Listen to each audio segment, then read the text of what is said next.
오늘 윤석열 대통령의 탄핵 심판 선고가 불과 몇 시간 뒤인 오전 11시에 진행됩니다. 이번 탄핵 심판은 역대 대통령 탄핵 사건 중 최장 기간 논의가 이뤄졌는데요. 헌법재판소는 선고 과정을 생중계하며 일반인 방청도 일부 허용한다고 밝혔습니다. 그렇다면 선고 절차는 어떻게 진행될까요?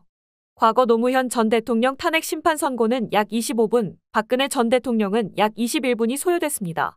윤 대통령의 탄핵 심판은 총 5가지 쟁점이 포함되어 있어 이번 선고도 20에서 30분 안팎으로 진행될 가능성이 높습니다.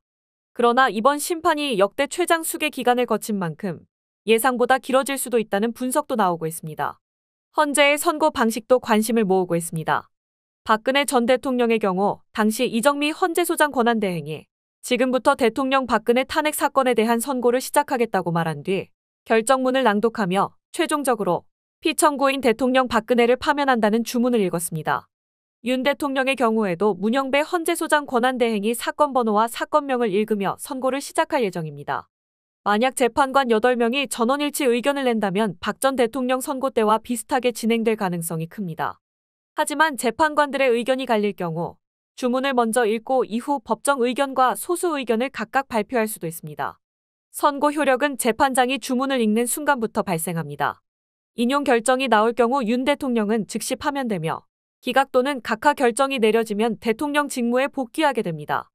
한편 헌재는 선고를 생중계할 예정이며 일반인 방청도 일부 허용됩니다. 윤석열 대통령 탄핵 심판 선고가 임박한 가운데 헌법재판소의 결정이 대한민국 정치 지형에 큰 영향을 미칠 것으로 보입니다.